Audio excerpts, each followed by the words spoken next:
Hello friend, आप सभी का आपके अपने YouTube channel super study for welcome है। जैसा कि दोस्तों मैं यूपी आर्मी टेक्नीशियन ग्रेड 2 2020 के लिए थ्योरी की क्लास चला रहे हैं। वो थ्योरी क्लास पहले दोस्तों मैंने एक सिलेबस का एनालिसिस किया था यूपी आर्मी का। तो उस सिलेबस के अकॉर्डिंग जो मैंने आपको बताया था, ठीक है, उस सिलेबस के अकॉर्डिंग मैं आपको पूरा सिलेबस कवर करने का प्रयास कर रहे हैं। ठीक है, तो उसी क्रम में दोस्तों आज मेरा 10वां पार्ट है। इसके पहले मैं आपको कहना चाहूँगा, यदि आपने मेरा सिलेबस का वीडियो अभी तक नहीं देखा है तो आप मेरे चैनल के वीडियो में जा सकते हैं।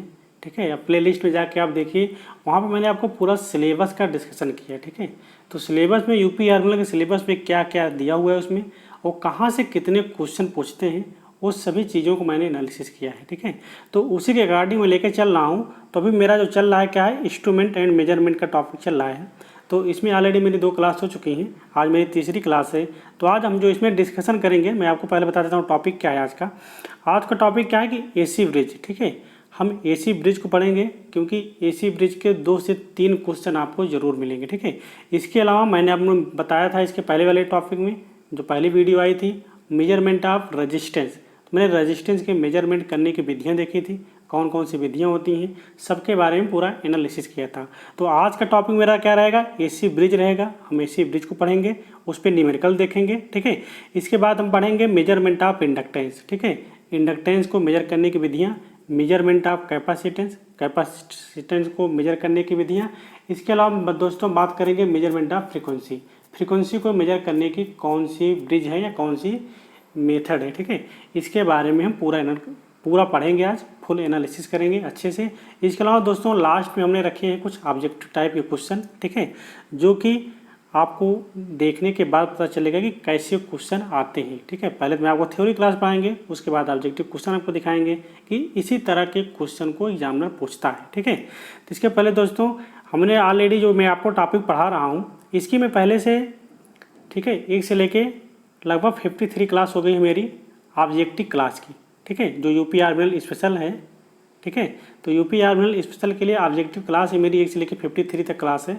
उसमें हमने जितने बेहतरीन क्वेश्चन हैं, जो पिछले 5 से 6 साल में एग्जामिनर ने क्वेश्चन बार बार पूछे हैं, तो उन्हीं क्वेश्चन को मैंने डिस्कशन करके अच्छे से आपको ऑब्जेक्टिव क्वेश्चन कराए हैं।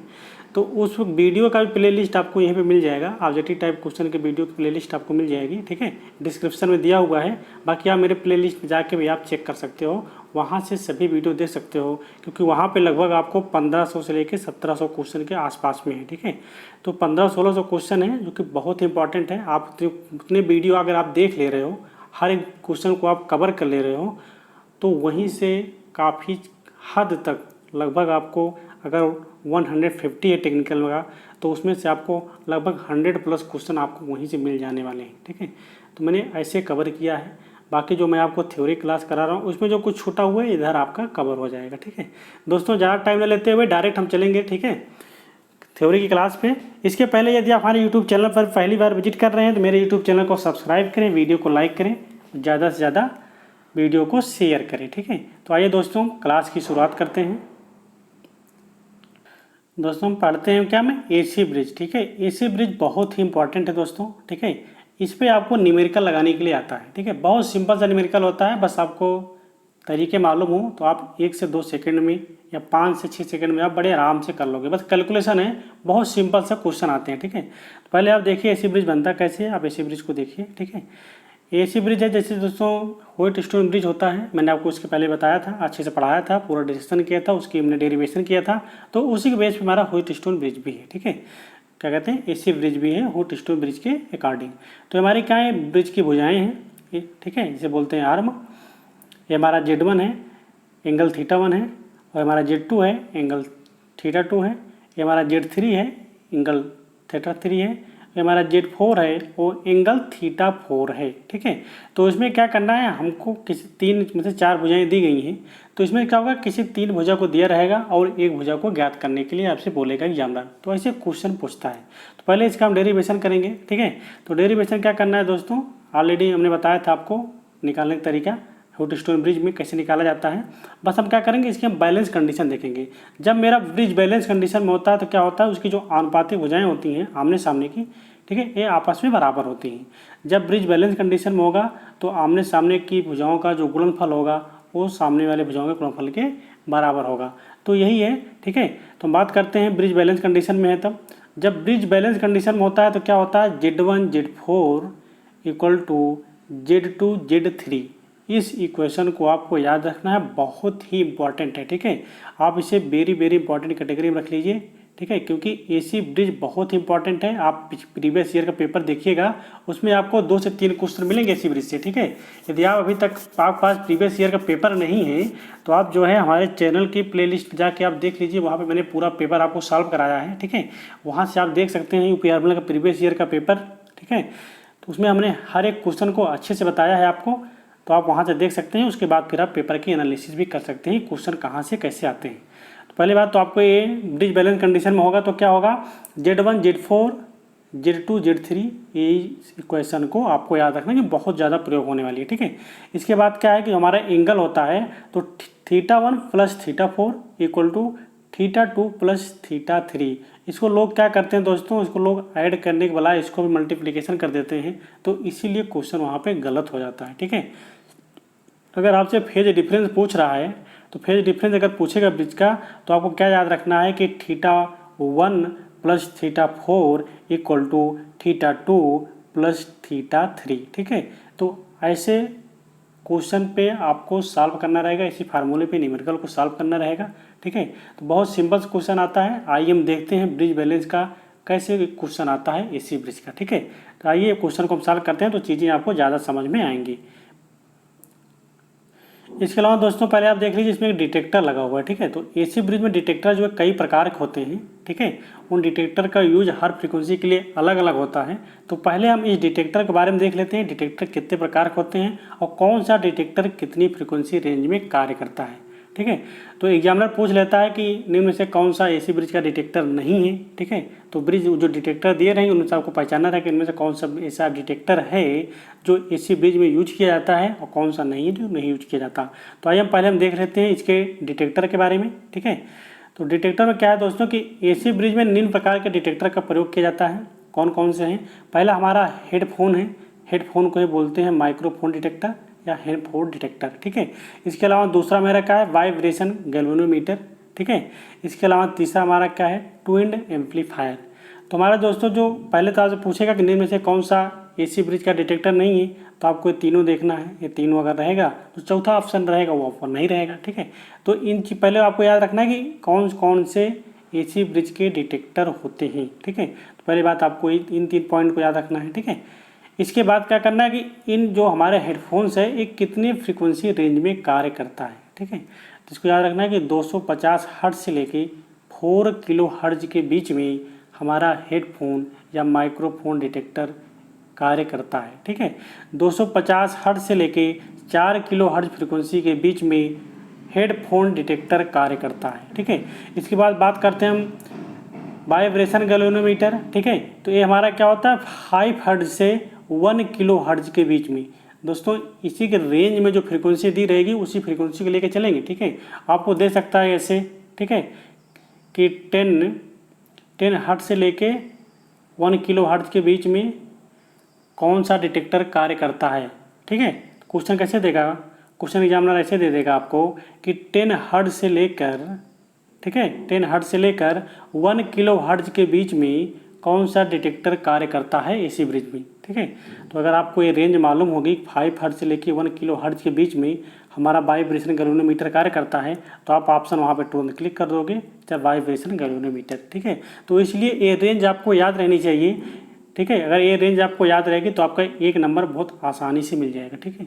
दोस्तों मैं आपको वही पढ़ा रहा हूँ जो कि एग्जाम में डायरेक्ट एग्जामिनर क्वेश्चन पूछता है, ठीक है। तो ऐसे क्वेश्चन कई बार एग्जाम में आए हुए हैं, तो हम आशा करेंगे कि आपको ये चीज़ें याद रहेंगी, ठीक है। याद करने का तरीका क्या है दोस्तों, अगर हम हेडफोन की बात करते हैं तो 250 से लेके 4 किलो हर्ट्ज तक है, ठीक है। इसके बाद हम वाइब्रेशन की बात कर लेते हैं, 5 यहाँ पर रखा हुआ है तो ये 5 यहाँ पर आ गया, 5 हर्ट्ज से लेके 1 किलो हर्ट्ज, ठीक है।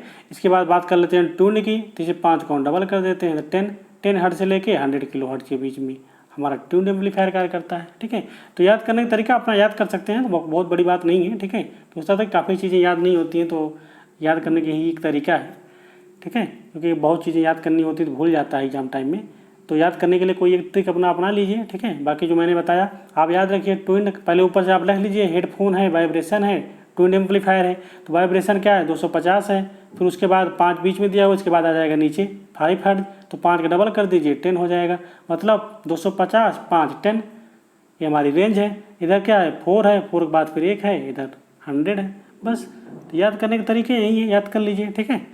तो हम आशा करते हैं कि चीज़ें आपको याद हो जाएंगी। इससे रिलेटेड क्वेश्चन में आपको लास्ट में एसजीटी टाइप क्वेश्चन हम कराएंगे अभी, ठीक है।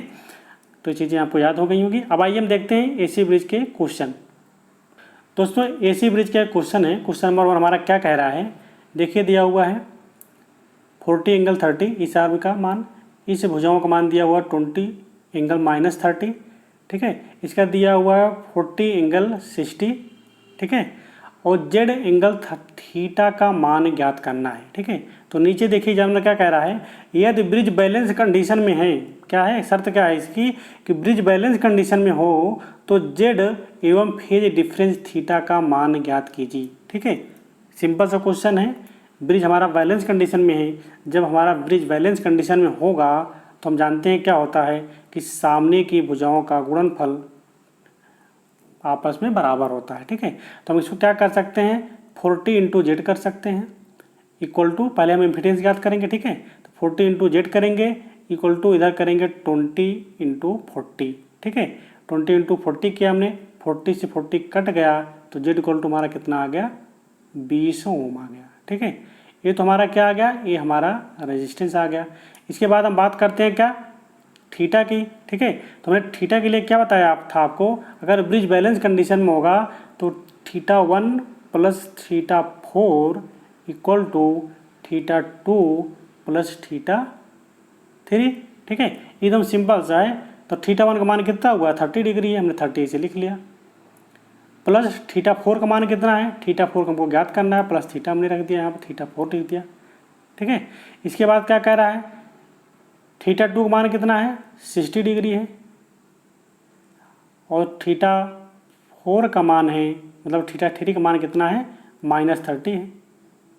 अब 60 में से अगर मैंने 30 घटाया तो 30 आया, अब इधर 30 है इधर 30 है, कट गया तो θ4 का मान जो आया कितना आ गया 0 डिग्री आ गया, ठीक है। तो ऐसे आप आसानी से ज्ञात कर सकते हो। आइए इसको हम सॉल्व किए हैं, थोड़ा अच्छे समझते हैं।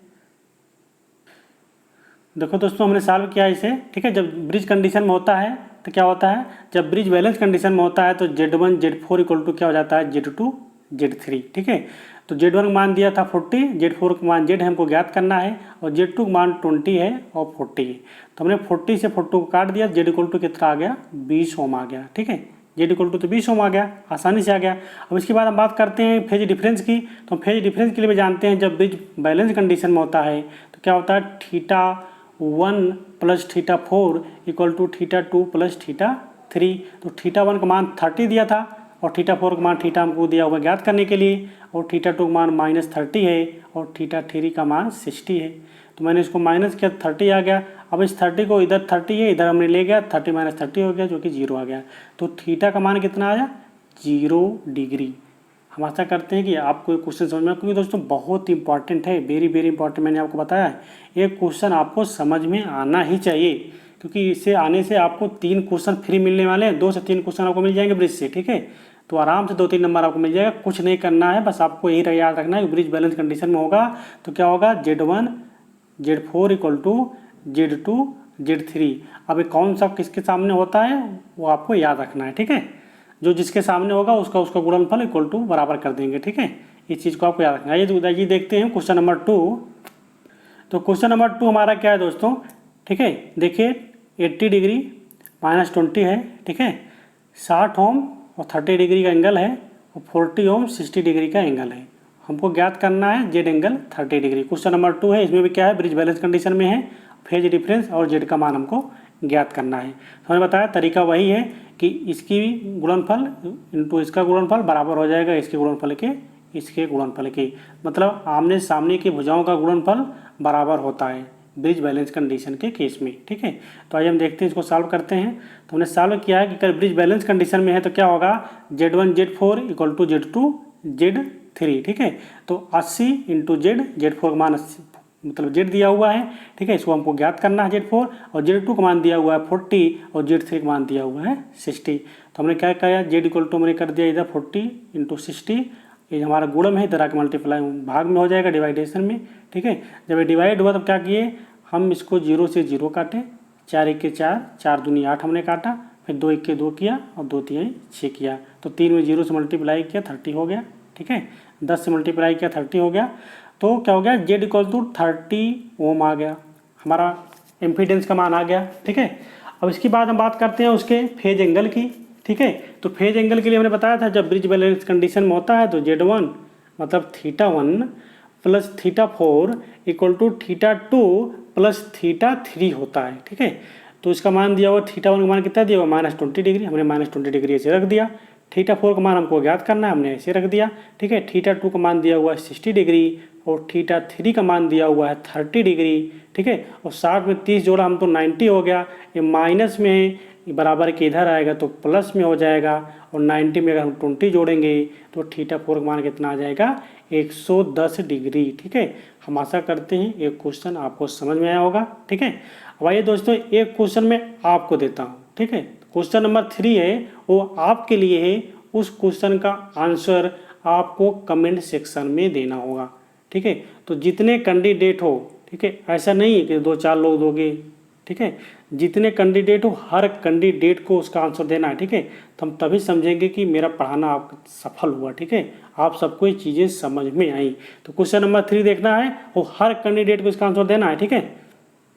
देखिए क्वेश्चन नंबर 3 क्या है हमारा, 240 ओम एंगल है कितना है 30 डिग्री का, 620 है एंगल -60 डिग्री का है, 420 है एंगल -30 डिग्री का है, ये -30 डिग्री का है, ठीक है, ऐसे लिख लो 420 एंगल -30 डिग्री, ठीक है। 420 ओम एंगल -30 डिग्री का है, और जेड थीटा ज्ञात करना है, ठीक है। क्या ज्ञात करना है, जेड थीटा का मान ज्ञात करना है। और ब्रिज हमारा क्या है, ब्रिज हमारा बैलेंस कंडीशन में है, तो जेड एवं फेज डिफरेंस थीटा का मान ज्ञात करना है, ठीक है। जेड एवं फेज डिफरेंस थीटा का मान ज्ञात करना है, ठीक है। हम आशा करते हैं कि इस क्वेश्चन का आंसर आप सभी लोग दोगे कमेंट सेक्शन में, ठीक है। हम देखो दोस्तों हर कैंडिडेट का मैं कमेंट चेक करता हूँ, ठीक है, किसने आंसर दिया है किसने आंसर नहीं दिया है। तो काफ़ी लोग हैं आंसर देते हैं, रेगुलर स्टूडेंट हैं, ठीक है, आप सभी रेगुलर स्टूडेंट ही हो, तो आप सभी प्रयास करो कि कमेंट सेक्शन में आंसर दिया करो, ठीक है। इसके अलावा दोस्तों मैंने एक व्हाट्सएप का ग्रुप बना दिया है, ठीक है। तो उस व्हाट्सएप ग्रुप में अगर आप सभी जुड़ना चाहो तो आप जुड़ सकते हो, अपना तैयारी के लिए अपना एक दूसरे से डिस्कशन कर सकते हो, ठीक है। बाकी जो क्वेश्चन नहीं आता है तो आप कमेंट सेक्शन को आप दीजिए उसमें, तो हम प्रयास कर सकते हैं उस क्वेश्चन का जवाब देने के लिए। मैं ऐसा नहीं कह सकता हूँ कि आप जो क्वेश्चन आप मुझे भेज दोगे स्क्रीनशॉट लेके मैं उस क्वेश्चन का जवाब दे ही दूंगा, लेकिन हाँ उसे सॉल्व करने का प्रयास करूँगा और आपको बताने का प्रयास करूँगा, ठीक है। तो मैं उसका व्हाट्सएप का जो लिंक है मैं आपको डिस्क्रिप्शन में दे दूंगा, तो आप सभी उस व्हाट्सएप लिंक से आप जुड़ जाएं, ठीक है। जो कैंडिडेट यूपीआरमीएल या इसरो या किसी भी इलेक्ट्रॉनिक मैकेनिक्स के हैं या इंस्ट्रूमेंट मैकेनिक्स के हैं, जो DMRC Noida metro electro metro की तैयारी करते हैं, तो आप सभी जो है व्हाट्सएप ग्रुप के लिंक से आप जुड़ सकते हैं। बाकी मैंने टेलीग्राम का लिंक ऑलरेडी दे रखा है, तो मैं सारे वीडियो वहाँ भी दे देता हूँ, और उसका सारे PDF भी मैं आपको टेलीग्राम में प्रोवाइड करा देता हूँ, तो आप वहाँ से सारे PDF ले सकते हो, ठीक है। आइए दोस्तों देखते हैं इसके आगे। दोस्तों हम आ जाते हैं मेजरमेंट ऑफ इंडक्टेंस पे, ठीक है। किस पे, मेजरमेंट ऑफ इंडक्टेंस के। आप जानते हैं इंडक्टेंस सिंबल ये होता है हमारा, और इंडक्टेंस का मात्रक क्या होता है बहुत पूछता है दोस्तों, तो इंडक्टेंस मात्रक क्या होता है, हेनरी होता है, ठीक है। तो इंडक्टेंस को हमको पढ़ना है, इंडक्टेंस को मेजर करने की कौन कौन से ब्रिज हैं या कौन कौन सी विधि हैं उनके बारे में हम पढ़ेंगे, ठीक है, थोड़ा डिटेल से भी उसे समझेंगे। तो हम आइए देखते हैं उसको मापने की निम्न विधियां हैं, कौन कौन सी विधियां हैं उसको हम जानते हैं। दोस्तों सबसे ज़्यादा इम्पॉर्टेंट आपको जो विधियां लिखी हैं यही हैं, ठीक है, क्योंकि एग्जामिनर आपके यहाँ जो क्वेश्चन पूछता है ना, आपको ना डेरिवेशन पूछेगा ना उसका कोई आपके फार्मूला पूछेगा, आपसे ये पूछेगा कि मेजरमेंट में मतलब हमको इंडक्टेंस मेजर करना है, तो इंडक्टेंस मेजर करने के लिए कौन कौन से मेथड हैं, ठीक है। तो पहला हमारा क्या है, मैक्सवेल कैपेसिटेंस इंडक्टेंस ब्रिज, इसे मैक्सवेल बीन ब्रिज भी कहते हैं, ठीक है। तो मैक्सवेल कैपेसिटेंस इंडक्टेंस ब्रिज ये क्या मापता है दोस्तों, ये मीडियम कॉइल को मापता है। तो याद करने का तरीका, मैक्सवेल मतलब यम से, मीडियम मतलब यम से। तो मैक्सवेल होगा तो मीडियम कॉइल को मापेगा, ठीक है। मीडियम कॉइल की रेंज कितना होती है, 1 से ग्रेटर लेकिन 10 से कम, मतलब 10 से कम क्वालिटी फैक्टर जो मेजर करेगा वो हमारा कौन सा होगा, मैक्सिमम कैपेसिटेंस इंडक्टेंस ब्रिज, ठीक है। इसके अलावा दूसरा दोस्तों हमारा क्या है, दूसरा हमारा हे ब्रिज है, ठीक है। हे का मतलब क्या होता है, हाई, देख लीजिए इधर भी एच है इधर भी एच है, तो याद करने का तरीका, हे तो बोले हाई, हे हाई, ठीक है। तो हाई कॉइल को चेक करने के लिए, मापने के लिए हम किसका प्रयोग करते हैं, हे ब्रिज का। तो हे ब्रिज के लिए जो हाई कॉइल की रेंज क्या होती है, वो क्वालिटी का जो क्वालिटी फैक्टर होता है क्यों हमारा 10 से अधिक होता है।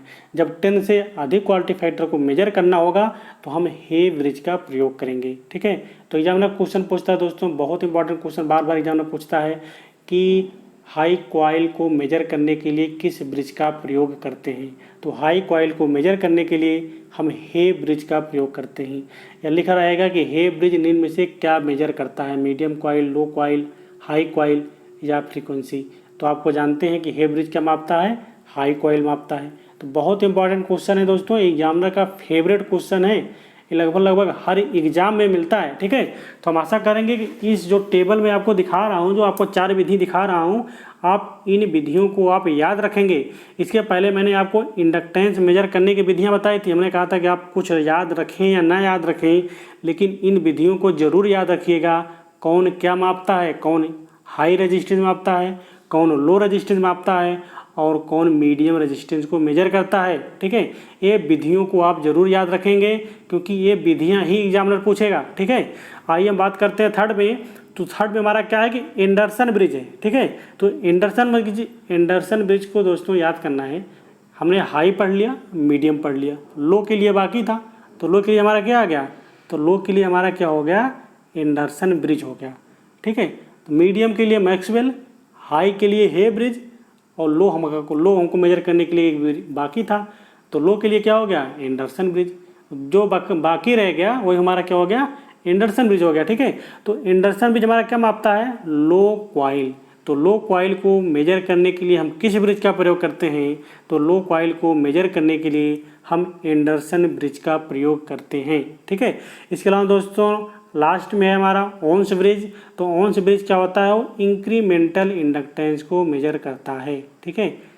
तो यहाँ पूछता है क्वेश्चन कि इंक्रीमेंटल इंडक्टेंस को मेजर करने के लिए हम किस ब्रिज का प्रयोग करते हैं। तो कौन से ब्रिज का प्रयोग करते हैं, ओम्स ब्रिज का प्रयोग करते हैं। तो दोस्तों इसमें जो सबसे ज़्यादा इंपॉर्टेंट है, ठीक है, वो ऑब्जेक्टिव में सभी इंपॉर्टेंट है, 1 नंबर के ऑब्जेक्टिव के लिए आपका हे ब्रिज भी है, इस पर भी क्वेश्चन बन जाता है, इस पर क्वेश्चन बन जाता है, इस पर भी क्वेश्चन बन जाता है।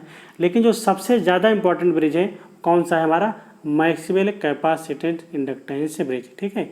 तो इस ब्रिज को हम थोड़ा डिटेल में पढ़ेंगे क्योंकि इस पर न्यूमेरिकल भी लगाने के लिए आता है, ठीक है।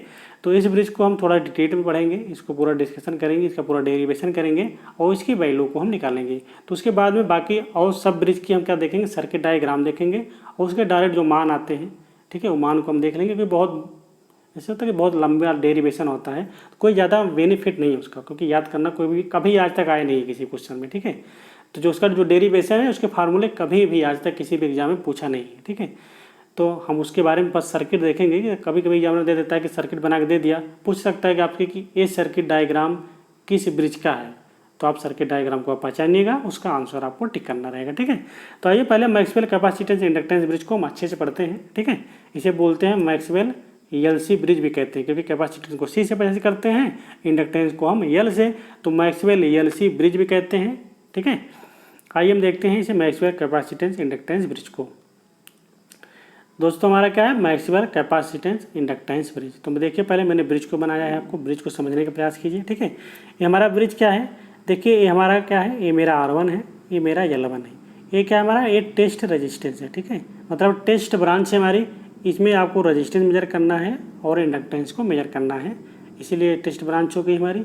इसके अलावा देखिए यहाँ R2 लगा हुआ है रेजिस्टेंस, ठीक है। R2 को हमारे Z2 समझते हैं, अगर उस ब्रिज बैलेंस कनेक्शन में चलेंगे तो ये हमारा क्या हो जाएगा, मेरा R3 हो जाएगा। यहाँ देखिए पैरेलल में एक कैपेसिटर लगा हुआ है और एक रेजिस्टेंस लगा हुआ है। तो रेजिस्टेंस हमारा क्या है, R4 है, कैपेसिटर हमारा C4 है। ये हमारा कौन सी आर्म है, ये हमारी Z4 आर्म है, ठीक है। ये हमारी Z4 है, ये हमारी Z1 है, ये हमारी Z2 है और ये हमारी Z3 है, ठीक है। R3 हमारा क्या है, Z3 है। तो इसको हम सॉल्व करेंगे। तो सॉल्व करने का तरीका दोस्तों वही है, ठीक है। हमने जो बताया था आपको क्या है, क्या क्या ऑलरेडी यह एक कनेक्ट है किससे, सप्लाई से, जो कि एसी सप्लाई दी जा रही है, ठीक है। बीच में एक डिटेक्टर लगा हुआ है, ठीक है। ये पूरी कंप्लीट मैक्सवेल इंडक्टेंस सर्किट का ब्रिज, ठीक है। तो हम इसको सॉल्व करने के लिए तरीका दोस्तों वही बताया था, जो अगर ब्रिज मेरा बैलेंस कंडीशन में होगा तो क्या होगा, Z1 Z4 equal to Z2 Z3, ठीक है। तो इसी के बेस पे लेके हम इसे सॉल्व करेंगे, ठीक है। तो सॉल्व करने से पहले दोस्तों देखिए इसमें क्या दिया हुआ है, ये जो कैपेसिटर दिया हुआ है, तो कैपेसिटर जब इंडक्टेंस लेते हैं तो सी का जो हमारा क्या कहते हैं कैपेसिटिव रिएक्टेंस होता है, क्या होता है 1/J⍵C। तो कैपेसिटर क्या लिख सकते हैं, J1/J⍵C, ठीक है। तो ये चीज़ आपको याद रखना है। बाकी इंडक्टेंस का जो हमारा कैपेसिटिव रिएक्टेंस होता है, सॉरी दोस्तों, इंडक्टिव रिएक्टेंस होता है, यल का क्या होता है, J⍵L होता है। क्या होता है, J⍵L। इस चीज़ को आपको याद रखना है, इसी का हम प्रयोग करेंगे क्वेश्चन को सॉल्व करने में, ठीक है। आइए इसको हम सॉल्व करते हैं, इसका हम डेरिवेशन करते हैं, ठीक है। तो दोस्तों क्या है कि ब्रिज हमारा जब बैलेंस कंडीशन में होगा, ठीक है, तो हमने बताया था आपको जब ब्रिज में मेरा बैलेंस कंडीशन में होता है तो क्या होता है, Z1 Z4 equal to Z2 Z3। तो हमने बताया था Z1 हमारा क्या है, Z1 हमारा R1 प्लस J⍵L1 है, और Z4 हमने बताया था कि क्योंकि उस पैरेलल में है, ठीक है, दिखाया था ना आपको कि R और C पैरेलल में है। जब R और C को पैरेलल में होगा तो पैरेलल के लिए जानते हैं क्या लिखते हैं, अगर दो रजिस्टेंस पैरेलल में होते हैं तो हम क्या लिखते हैं ना, R1 इंटू R2 अपान R1 प्लस R2, ऐसे हम लिखते हैं इसे। अगर कोई दो चीज़ें अगर पैरेलल में होती है तो उसको ऐसे लिखते हैं। तो मैंने भी यहाँ पे क्या लिखा, तो यहाँ पे मैंने लिखा R4 इंटू 1/J⍵C। हमने बताया था कि C का हम क्या लिखेंगे, कैपेसिटिव रिएक्टेंस लिखेंगे, ठीक है। तो R4 into 1/J⍵C4 upon R4 plus 1/J⍵C4 equal to Z2 into Z3 है, तो Z2 का मान R2 है, Z3 का मान R3 है, ठीक है। अब क्या करेंगे दोस्तों, इस इक्वेशन को हम सॉल्व करेंगे, ठीक है। तो इस क्वेश्चन को सॉल्व करने के पहले देखिए इस पार्ट को पहले हम सॉल्व करेंगे। जब ये पार्ट हम सॉल्व कर लेंगे तो आसानी से सॉल्व हो जाएगा। तो इस पार्ट को सॉल्व करने के लिए हम क्या करना पड़ेगा, हमें इस पार्ट को सॉल्व करने के लिए पहले हम नीचे का हम लासा लेंगे। तो हमने नीचे लासा लिया तो क्या हो गया, J⍵C4 आया, J⍵C4 है, इसको हमने तिरछा मल्टीप्लाई किया। जब क्रॉस मल्टीप्लिकेशन किया तो R4 J⍵C4 प्लस 1 हो गया, ठीक है। तो हमारा क्या मिल गया यहाँ पे, R4/J⍵C4 अपान R4 J⍵C4 प्लस 1/J⍵C4। अब देखिए J⍵C4 यहाँ भी है, J⍵C4 यहाँ भी है, हमने कट कर दिया, ठीक है। अब कट करने के बाद बाकी सब चीज़ को मैंने वैसे रख लिया, ठीक है। अब देखिए अब वो कट करने के बाद हमको क्या मिला, तो हमने कट किया तो हमको क्या मिल गया यहाँ पे, अब R4/R4 J⍵C4 प्लस 1। अब हमको इतना चीज़ें मिल गई। तो हम क्या करेंगे, अब इस चीज़ को हम इधर क्रॉस मल्टीप्लिकेशन कर देंगे। जब इसको हम क्रॉस मल्टीप्लिकेशन करेंगे और R4 का हम इसमें मल्टीप्लिकेशन करेंगे, ठीक है। तो हमने R4 का इसमें गुणा किया, ठीक है। देख लीजिए मैंने कैसे किया, पहले इसको आप लिख लीजिए ऐसे, R1 J⍵L1 इंटू R4। हमने इसको ले जाके मैंने इधर किया तो R2 R3 R4 J⍵C4 plus 1। क्या लिखा हमने, R4 ये चीज़ें लिख दी हमने, R4 J⍵C4 प्लस 1। अब इसका हमको इसमें मल्टीप्लिकेशन करना रहेगा, गुणा करना रहेगा, ठीक है।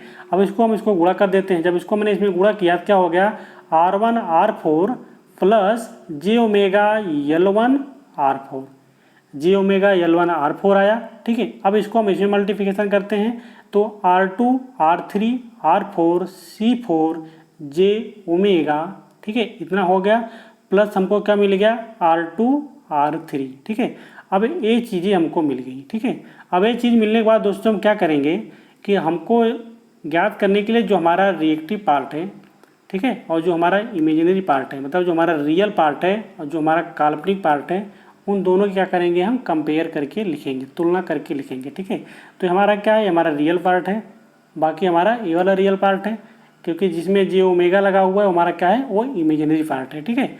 तो इस चीज़ को हम कंपेयर करके लिखेंगे। तो आइए आगे लिखते हैं इसे कंपेयर करके। तो हमने दोस्तों क्या लिखा है, रियल और इमेजिनरी पार्ट की तुलना करने पर जो मैंने तुलना किया तो हमको क्या मिल गया, R1 R4 इक्वल टू मिल गया R2 R3।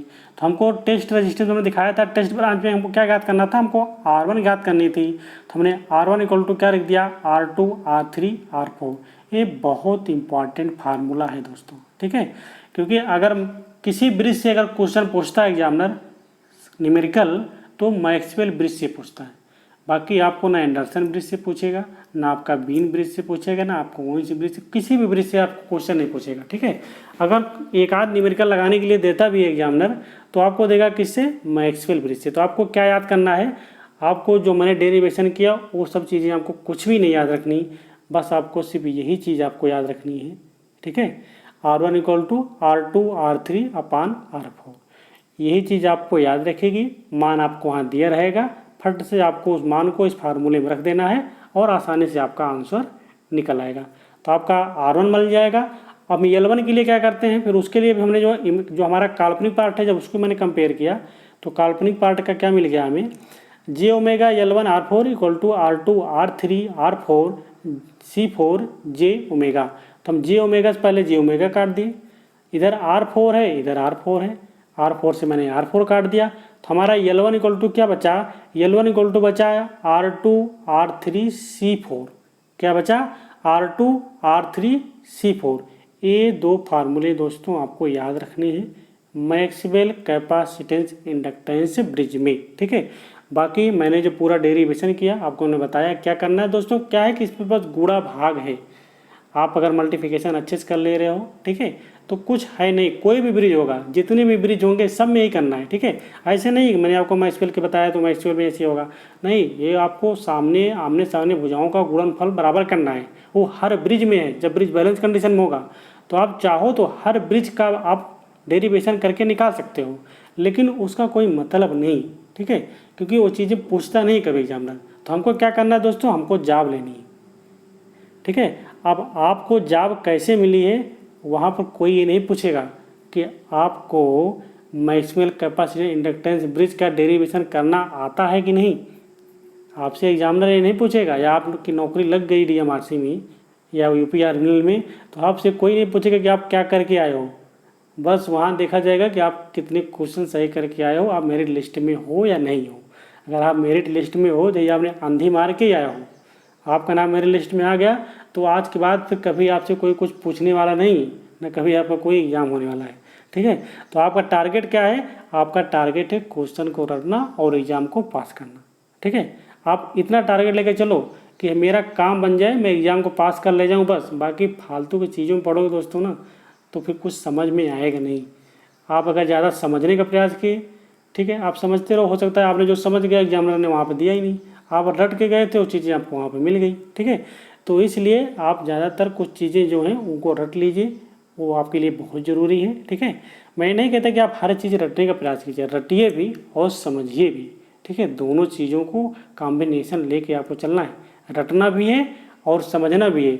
बाकी जिस चीज़ को मैं बता रहा हूँ उन चीज़ों को आप अच्छे से समझ लीजिए, ठीक है, क्योंकि मैक्सिमम क्वेश्चन वहीं से आते हैं दोस्तों। मैं अपने बारे में बता देता हूँ आपको।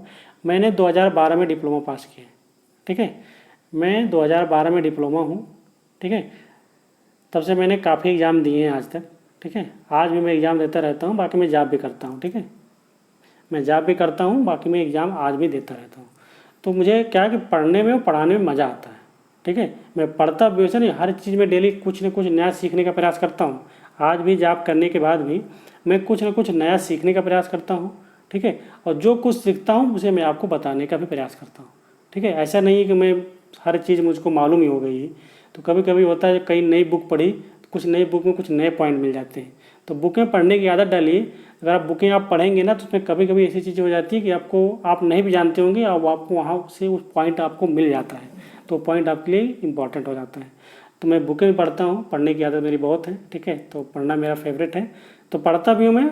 बाकी जो कुछ हमको मिलता है वहाँ से तो मैं आपको देने का प्रयास करता हूँ, ठीक है। तो आइए दोस्तों अब आगे देखते हैं। ये ब्रिज मेरा समझ में आया होगा, ठीक है, जो मैंने समझाया आपको, मैंने जो बताया आप उन बातों से अगर सहमत हैं दोस्तों तो आप वीडियो को लाइक ज़रूर करें, ठीक है। आइए हम देखते हैं आगे। इसके बाद दोस्तों हम आ गए किस पे, हे ब्रिज पे, ठीक है। तो मैंने बताया था कि हे ब्रिज को सॉल्व नहीं करना है, बस आपको सर्किट डायग्राम देखना है, ठीक है।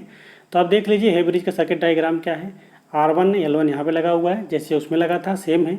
ये मेरा R3 है, सेम है। ये मेरा R2 भी एकदम सेम जैसे है।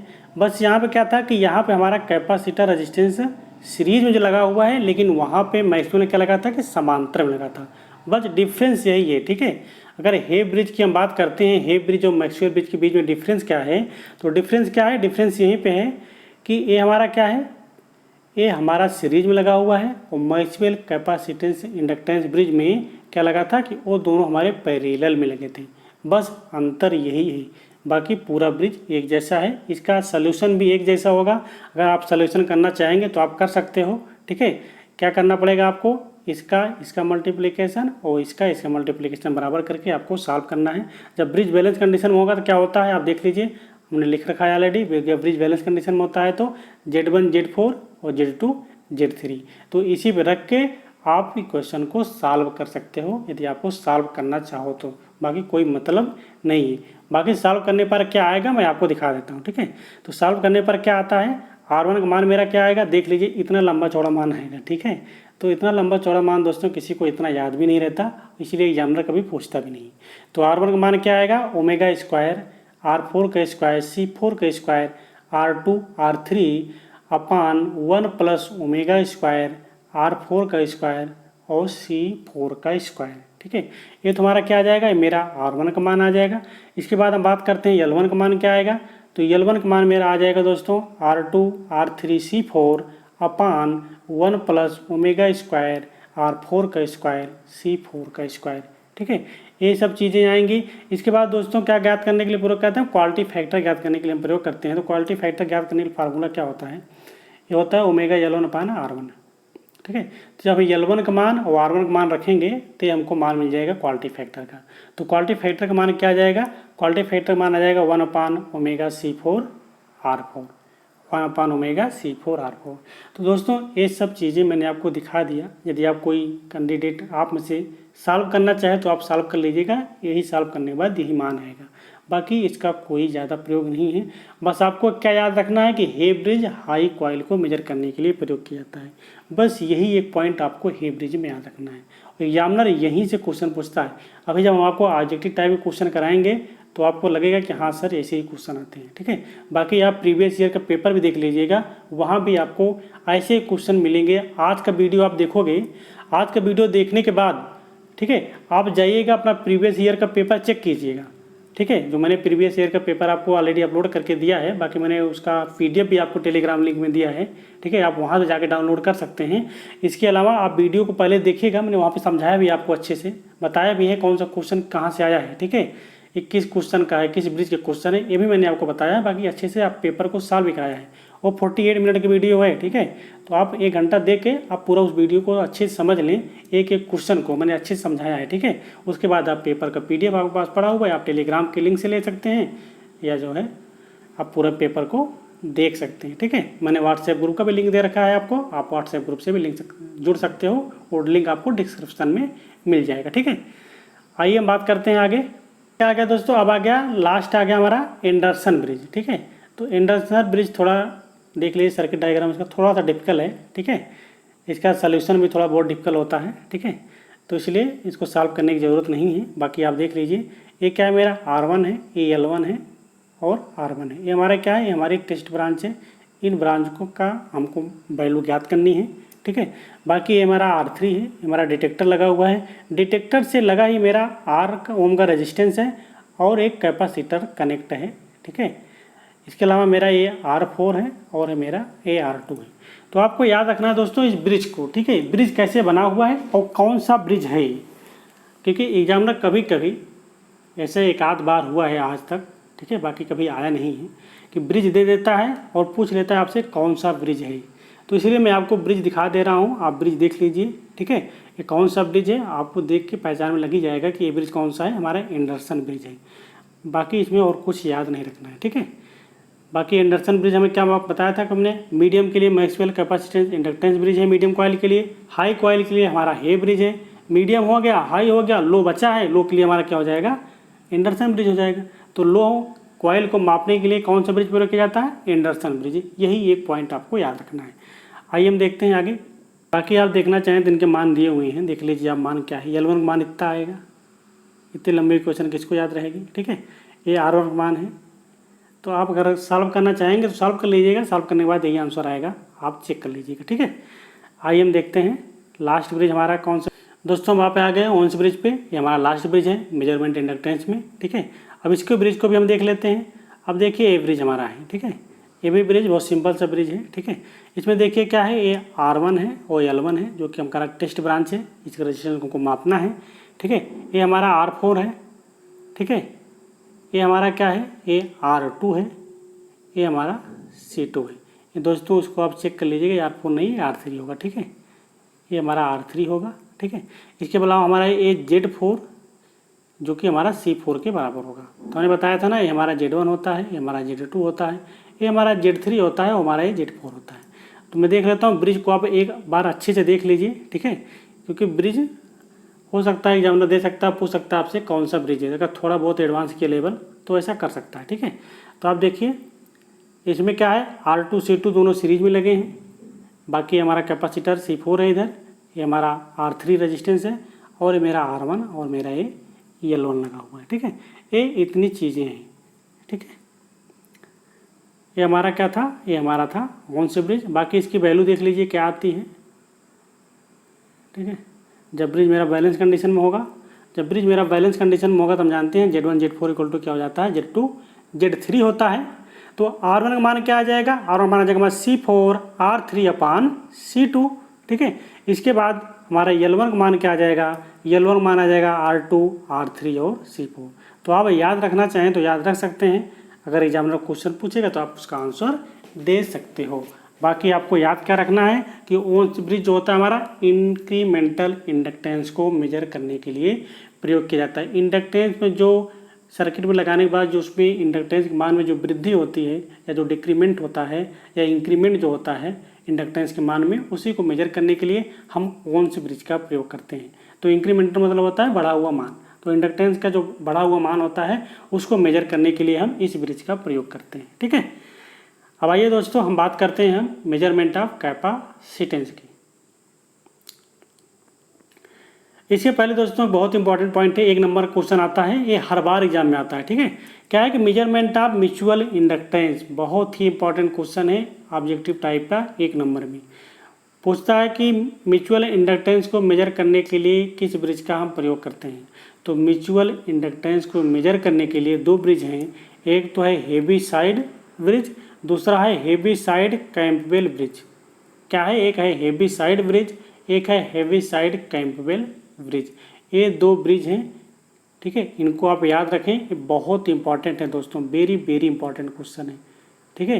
ये हर बार एग्जाम में मिलता है, ठीक है। ये आपको हर बार एग्जाम में मिलता है, तो इसलिए आप इसको याद रखें। तो मेजरमेंट ऑफ म्यूचुअल इंडक्टेंस बहुत इंपॉर्टेंट क्वेश्चन है, इसको याद रखना आपको, ठीक है। हर चीज़ भूल जाइएगा लेकिन इस पॉइंट को आप मत भूलिएगा, ठीक है। आप किसी ब्रिज को मत याद रखिएगा लेकिन इसको जरूर याद रखिए, क्योंकि ये 101% एग्जाम में आता है, ठीक है। तो क्या है कि measurement of mutual inductance Heaviside bridge या Heaviside Campbell bridge, Heaviside Campbell bridge या हेविसाइड ब्रिज, इसका प्रयोग हम करते हैं म्यूचुअल इंडक्टेंस को मेजर करने में, ठीक है। म्यूचुअल इंडक्टेंस हमारा क्या होता है, यम, ये हमारा यम क्या होता है, म्यूचुअल इंडक्टेंस होता है। तो इसी को मेजर करने के लिए हम कैंपबेल ब्रिज का प्रयोग करते हैं, ठीक है। दोस्तों अब हम आ गए किस पे, मेजरमेंट ऑफ कैपेसिटेंस पे, ठीक है। तो कैपेसिटर का मेजर करना है, उसके पहले आप कैपेसिटर सिंबल देख लीजिए, ऐसा होता है, ठीक है। इसका मात्रा क्या होता है, फैराड होता है, एक नंबर में पूछ लेता है क्वेश्चन, ठीक है। इसके अलावा दोस्तों कैपेसिटर को मापने की कौन कौन सी विधियाँ हैं आप देख लीजिए। कैपेसिटर के माध्यम मापने के लिए हमारा डिसऑर्टिव ब्रिज है, डिसऑर्टिव ब्रिज बोलते हैं इसे, ठीक है। और एक शेयरिंग ब्रिज है। डिसऑर्टिव ब्रिज और शेयरिंग ब्रिज का हम प्रयोग करके कैपेसिटर को मापते हैं, इस चीज़ को आपको याद रखना है। बाकी और इसमें कुछ नहीं पढ़ना है आपको यही एक चीज़ याद रखना है कि डिसऑर्टिव ब्रिज और शेयरिंग ब्रिज के माध्यम से हम कैपेसिटर को मापते हैं, ठीक है। तो कैपेसिटर मापने की कौन सी विधियाँ हैं, डिसऑर्टिव ब्रिज और शेयरिंग ब्रिज। ठीक है, ये दो विधियां हैं, बहुत इंपॉर्टेंट है दोस्तों, कई बार एग्जाम में आया हुआ है दोनों। ठीक है, दे देता है निम्न में से कौन सा कैपेसिटर को मेजर करता है। कैपेसिटर को मापने के लिए हम किस ब्रिज का प्रयोग करते हैं, तो कैपेसिटर को मापने के लिए हम शेयरिंग ब्रिज का प्रयोग करते हैं या डी साउटी ब्रिज का प्रयोग करते हैं। ठीक है, आइए हम देखते हैं इसके आगे फ्रीक्वेंसी मेजरमेंट। ठीक है, तो फ्रीक्वेंसी को मेजर करने के लिए हम किस ब्रिज का प्रयोग करते हैं, बीन ब्रिज का प्रयोग करते हैं। बीन ब्रिज का प्रयोग हम फ्रीक्वेंसी को मेजर करने के लिए करते हैं। ठीक है, तो फ्रीक्वेंसी मेजर करने के लिए कौन सा ब्रिज प्रयोग करते हैं, बीन ब्रिज का। ये फ्रीक्वेंसी क्या आती है, ये हमारी फ्रीक्वेंसी आती है सॉल्व करने के बाद इस ब्रिज को, जब इस ब्रिज को हम सॉल्व करते हैं तो ये मेरी फ्रीक्वेंसी आती है। तो आप ब्रिज को देख लीजिए, पहले आप ब्रिज को समझ लीजिए बीन ब्रिज कैसे है हमारा। ठीक है, तो बीन ब्रिज देख लीजिए, इसमें R1 C1 है। ठीक है, ये हमारा R3 है, ये हमारा R2 और C2 हमारा पैरेलल में लगा हुआ है और मेरा ये R4 है। तो हमको R1 और C1 के केस में हमको ज्ञात करना होता है फ्रीक्वेंसी। जब हम फ्रीक्वेंसी ज्ञात करते हैं तो हमारा क्या जाता है, ये IF = 1/2 pi √R1 R2 C1 C2। यदि हम मान लें कि R1 = R2 है और C1 = C2 है तो हमारा क्या हो जाता है, ये IF = हो जाता है 1/2 पाई RC। ये भी आ जाता है, इसका बीन ब्रिज की फ्रीक्वेंसी हो जाती है। तो कभी कभी फ्रीक्वेंसी पूछता है इसका। ठीक है, इसका कि बीन ब्रिज की फ्रीक्वेंसी क्या होती है, तो बीन ब्रिज का फ्रीक्वेंसी क्या होती है 1/2 पाई RC क्या होती है दोस्तों। कभी कभी ये तो दिया रहेगा, अगर ये नहीं दिया रहता, ठीक है, तो बीन ब्रिज की फ्रीक्वेंसी क्या दी रहती है, ये दी रहती है 1/2 पाई RC। ठीक है, ये बहुत इंपॉर्टेंट फार्मूला है, इसको आपको याद रखना है, ये एग्जाम में बहुत बार आया हुआ है। ठीक है, पूछ लेता है कि बीन ब्रिज की फ्रीक्वेंसी क्या होती है, तो बीन ब्रिज की फ्रीक्वेंसी क्या होती है 1/2 पाई RC। ठीक है, बहुत इंपॉर्टेंट है, इसे आप याद रखेंगे। बाकी इसके बारे में एक क्वेश्चन पूछ लेता है कि कितने रेंज तक की फ्रीक्वेंसी को मेजर करता है। ठीक है, बीन ब्रिज जो होता है हमारा कितनी रेंज की फ्रीक्वेंसी को मेजर करता है, तो बीन ब्रिज हमारा मेगा हर्ट्ज रेंज में फ्रीक्वेंसी को मेजर करता है। ठीक है, तो बीन ब्रिज जो होता है हमारा मेगा हर्ट्ज के रेंज में फ्रीक्वेंसी को मेजर करता है। बहुत इंपॉर्टेंट पॉइंट है, यही इतने आपको पढ़ने हैं फ्रीक्वेंसी मेजरमेंट में। तो पूछता है कि फ्रीक्वेंसी को मेजर करने के लिए किस ब्रिज का प्रयोग करते हैं, तो फ्रीक्वेंसी को मेजर करने के लिए हम बीन ब्रिज का प्रयोग करते हैं। ठीक है, आइए दोस्तों देखिए, इसके माध्यम से क्या तो कैपेसिटर भी ज्ञात कर सकते हैं, क्योंकि C1 C2 है तो कैपेसिटर भी ज्ञात कर सकते हैं, रजिस्टेंस भी ज्ञात कर सकते हैं। तो कभी कभी अगर कोई ऑप्शन नहीं रहता कैपेसिटर के लिए, तो अगर बीन ब्रिज की बात किया है फ्रीक्वेंसी, अगर फ्रीक्वेंसी ऑप्शन नहीं दिया है तो वहाँ पर हम कैपेसिटर भी टिक कर लेते हैं। ठीक है, लेकिन पहली प्रायोरिटी क्या है हमारी, फ्रीक्वेंसी की। तो बीन ब्रिज किसके लिए मापा जाता है, फ्रीक्वेंसी के लिए। अगर बीन ब्रिज में फ्रीक्वेंसी का ऑप्शन नहीं दिया है, वहाँ पर कैपेसिटर दिया है, तब भी उसको हम टिक करके आ जाते हैं। ठीक है, इस पॉइंट को आपको याद रखना है। इसके अलावा दोस्तों मैंने आपको बताया था शेयरिंग ब्रिज। ठीक है, शेयरिंग ब्रिज में कुछ पॉइंट और याद हैं। ठीक है, तो आपको याद रखना है क्या, शेयरिंग ब्रिज के लिए, शेयरिंग ब्रिज के माध्यम से कैपेसिटर तो मापते ही हैं, इसके अलावा हम डिसिपेशन फैक्टर को मापते हैं। क्या, डिसिपेशन फैक्टर को मापते हैं और डाई इलेक्ट्रिक कांस्टेंट को भी मापते हैं। क्या, डाई इलेक्ट्रिक कांस्टेंट और डिसिपेशन फैक्टर को मापने के लिए हम शेयरिंग ब्रिज का प्रयोग करते हैं। ये बहुत इंपॉर्टेंट पॉइंट है। ठीक है, डिसिपेशन फैक्टर और ठीक है डिसिपेशन फैक्टर और डाई इलेक्ट्रिक कांस्टेंट मेजर करने के लिए भी हम शेयरिंग ब्रिज का प्रयोग करते हैं कैपेसिटर के अलावा भी। ठीक है, आइए हम बात करते हैं दोस्तों नेक्स्ट पॉइंट की। बीन ब्रिज भी हमारा हो गया। अब क्या बचा है मेरा, ये मेरा बचा है एक इंपॉर्टेंट पॉइंट है दोस्तों, 1 नंबर का ऑब्जेक्टिव क्वेश्चन पूछ लेता है। ठीक है, ये क्या है, वागनर अर्थ डिवाइस। जो हमारा वागनर अर्थ डिवाइस होता है उसका हम प्रयोग क्या करने के लिए करते हैं, तो वागनर अर्थ डिवाइस का प्रयोग हम स्ट्रे कैपेसिटेंस इफेक्ट, जो हमारी स्ट्रे कैपेसिटेंस धारिताएँ होती हैं उनको एलिमिनेट करने के लिए वागनर अर्थ डिवाइस का प्रयोग किया जाता है। जो हमारे स्ट्रे कैपेसिटेंस धारिता होती है उसको हमें एलिमिनेट करने के लिए वागनर अर्थिंग डिवाइस का प्रयोग करते हैं। ये स्ट्रे कैपेसिटेंस धारिता क्या होती है दोस्तों, आप समझने का प्रयास करें। मान चलो कि कोई एक हम ऐसे डायोड लगाए हैं, ठीक है, या कोई एक रजिस्टर लगाएं या कोई एक ट्रांजिस्टर लगाएं, कुछ भी लगाएं, मान चलो एक ट्रांजिस्टर लगाएं, ठीक है। इस ट्रांजिस्टर को हम सर्किट से कनेक्ट किए, तो कनेक्ट करने के बाद इसके आसपास जो चार्ज स्टोर होता है, वो जो चार्ज होता है वो चार्ज हमारा क्या होता है, वो स्ट्रे कैपेसिटेंस होता है, ठीक है। तो इसी चार्ज को रिमूव करने के लिए हम किसका प्रयोग करते हैं, वार्निंग आर्थिक डिवाइस का। क्योंकि दोस्तों अगर किसी में करंट प्रवाहित हो रही होगी, देखते होंगे उसमें थोड़ा बहुत चार्ज आ जाता है। जो चार्ज आता है वो चार्ज हमारा क्या होता है, ठीक है, थोड़ा बहुत कैपेसिटर का गुण आ जाता है। जो हमारा कैपेसिटर गुण होता है वही हमारा क्या होता है, स्ट्रे कैपेसिटेंस होती है। तो उसी को दूर करने के लिए हम वागनर अर्थिंग डिवाइस का प्रयोग करते हैं, ठीक है। तो बहुत इंपॉर्टेंट क्वेश्चन है, कई बार एग्जाम में आया हुआ है, ठीक है, ऑब्जेक्टिव टाइप क्वेश्चन है, तो इसलिए मैंने इसको ले लिया कि आपको ये चीज़ भी आपको समझ में आ जाए, ठीक है। तो वागनर अर्थिंग डिवाइस का हम प्रयोग क्या करते हैं, स्टे कैपेसिटेंट इफेक्ट को एलिमिनेट करने के लिए या दूर करने के लिए हम प्रयोग करते हैं, ठीक है। अब आइए दोस्तों आगे देखते हैं। आगे दोस्तों हमारा क्या आ गया, अब हमारा आ गया ऑब्जेक्टिव टाइप का क्वेश्चन, ठीक है। हमने जो आपको पढ़ाया था अभी तक इंस्ट्रूमेंट में उसी से रिलेटेड क्वेश्चन है जो ब्रिज पढ़ाए हैं, ठीक है। जैसे आपका रजिस्टेंस मापने का हो, जैसे आपका कैपेसिटेंस मापने का हो, जैसे आपका इंडक्टेंस मापने का हो, तो कुछ ब्रिज के क्वेश्चन हैं उसे आप देखिए। ऐसे क्वेश्चन दोस्तों एग्जामिनर पूछता है, क्या है कि frequency can be measured by using, आवृत्ति का मापन किया जा सकता है, तो हमने अभी बताया था। तो आपको ऑप्शन देना है क्या है कि मैक्सवेल ब्रिज के माध्यम से, या शेयरिंग ब्रिज के माध्यम से, या हेवी साइड कैंपेल ब्रिज के माध्यम से, या बीन ब्रिज के माध्यम से। तो हमने बताया था फ्रीक्वेंसी मापने के लिए किसका प्रयोग करते हैं, फ्रीक्वेंसी मापने के लिए हम बीन ब्रिज का प्रयोग करते हैं, ठीक है। ये वेरी वेरी इंपॉर्टेंट क्वेश्चन है दोस्तों, ठीक है, कई बार एग्जाम में आया हुआ है। तो आपने देखा कैसे क्वेश्चन पूछता है एग्जामिनर, ऐसे ही क्वेश्चन पूछता है कि कौन जो विधियाँ मैंने आपको लिखाया है कौन क्या मेजर करता है, बस आपको वही याद रखना है। बाकी आइए दूसरा क्वेश्चन देखते हैं हम।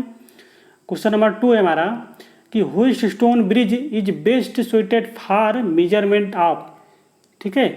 व्हिच स्टोन ब्रिज का सर्वाधिक प्रयोग किसके मापन के लिए होता है, हमने आपको बताया था कि व्हिच स्टोन ब्रिज का प्रयोग किसके मापन में करते हैं, लो रेजिस्टेंस के मापन में, या मीडियम रेजिस्टेंस के मापन में, या हाई रेजिस्टेंस के मापन में, या इंसुलेशन रेजिस्टेंस को मापने में। तो हमने बताया था आपको कि हमारा जो व्हिट स्टोन ब्रिज होता है वो मीडियम रेंज के रेजिस्टेंस को मापता है, ठीक है। देखना आपने कैसे क्वेश्चन आया, हम आशा करते हैं कि आपको समझ में आया होगा, आपको अच्छा भी लग रहा होगा, ठीक है।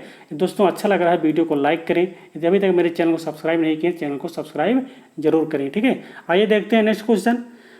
तो नेक्स्ट क्वेश्चन दोस्तों हमारा क्या है, क्वेश्चन नंबर 3 है हमारा, measurement of inductance is possible by, measurement of inductance is possible by.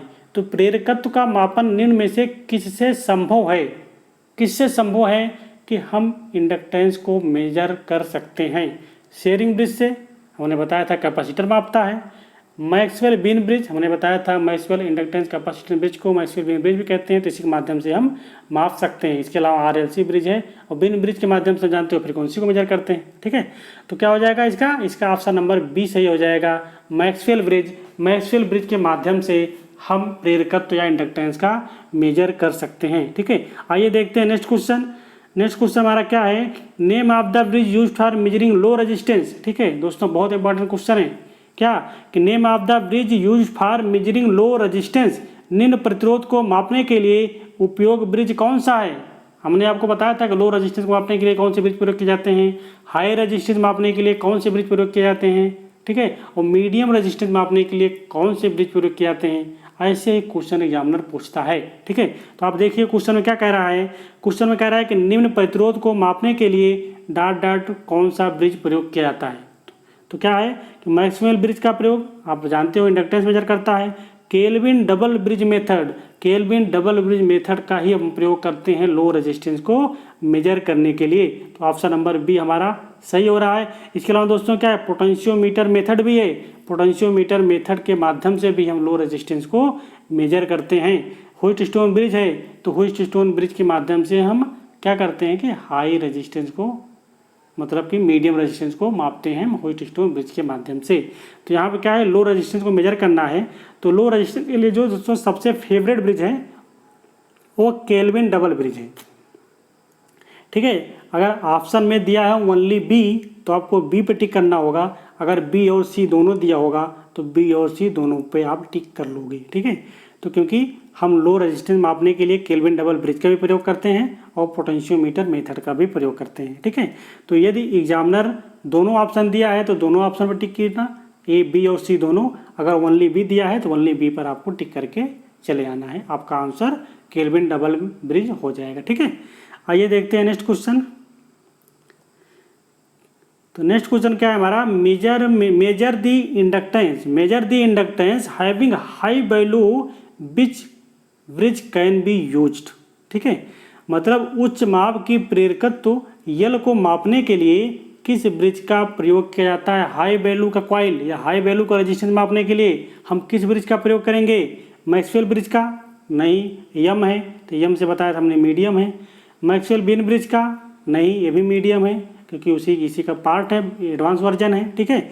इसके अलावा हम बात कर लेते हैं व्हीटस्टोन ब्रिज, ये रेजिस्टेंस मापता है। इसके अलावा हे ब्रिज, हे मतलब क्या हो गया, हाई हो गया, हमने आपको बताया था। तो यहाँ बात कर रहा है क्या, हाई, तो हाई के लिए किसका प्रयोग करेंगे, हे ब्रिज का प्रयोग करेंगे। तो ऑप्शन नंबर डी हमारा करेक्ट हो जाएगा, ठीक है। दोस्तों यदि वीडियो आपको अच्छी लगी होगी तो वीडियो को आप बहुत ज़्यादा शेयर कीजिएगा आज, ठीक है, क्योंकि दोस्तों यदि आप वीडियो को शेयर करते हो ना थोड़ा बहुत अच्छा लगता है, ठीक है, थोड़ा तो आप ज़्यादा से ज़्यादा शेयर करें, ठीक है। जितना ज़्यादा आप अपने फ्रेंड सर्किल में शेयर करें, फिर फेसबुक पर शेयर करें, व्हाट्सएप पर शेयर करें, ठीक है, तो आप शेयर करें, टेलीग्राम ग्रुप में आप शेयर करें, ठीक है। इसके अलावा दोस्तों क्या होगा, आप जितना शेयर करोगे हम आपके लिए उतने अच्छे अच्छे कंटेंट लाने का प्रयास करेंगे, ठीक है। आपको हर चीज़, अभी मैंने जो जैसे क्वेश्चन मैं आपको करा रहा हूँ यहाँ पे, ठीक है, इसी तरह के क्वेश्चन मैं आपको ऑब्जेक्टिव टाइप क्वेश्चन ऑलरेडी करा चुका हूँ, ठीक है। 1 से लेकर 53 की क्लासें हो चुकी हैं, आप मेरी प्ले लिस्ट पर जाइएगा, आप देख लीजिएगा वहाँ पे। इसके अलावा मैंने डिस्क्रिप्शन में लिंक दे रखा है ऑब्जेक्टिव टाइप क्वेश्चन की, ठीक है, तो वहाँ पर आप देखिए इसी तरह के क्वेश्चन आपको वहाँ पर मिलेंगे। हमने इंस्ट्रूमेंट के बहुत सारे क्वेश्चन कराए हैं वहाँ पर, आपको मैंने पूरी इलेक्ट्रॉनिक्स कराए हैं, ईडीसी ईसीडी के क्वेश्चन कराए हैं, ठीक है, आपको पूरा डिजिटल कराया, मैंने माइक्रो प्रोसेसर कराया है। मतलब जो आपका यूपी आर्मी का जो सिलेबस है उस पूरे सिलेबस को हमने ऑब्जेक्टिव टाइप में ख़त्म कर दिया है, ठीक है।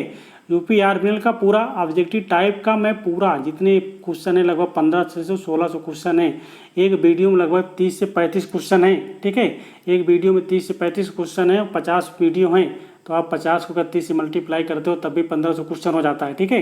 तो बहुत सारे क्वेश्चन हैं वहाँ पे, बहुत इंपॉर्टेंट क्वेश्चन है, आप जाके वहाँ पे देखिए, ठीक है, और शेयर कीजिए और दोस्तों को भी आप दिखाइए, ठीक है। आइए बात करते हैं नेक्स्ट क्वेश्चन की। तो नेक्स्ट क्वेश्चन हमारा क्या है दोस्तों, कि नेक्स्ट क्वेश्चन है Maxwell inductance capacitance AC bridge is use for measurement of inductance of, ठीक है। तो मैक्सवेल प्रेरकत्व संधारित प्रत्यावर्ती धारा से तो डॉट के प्रेरकत्व मापन के लिए प्रयोग किया जाता है।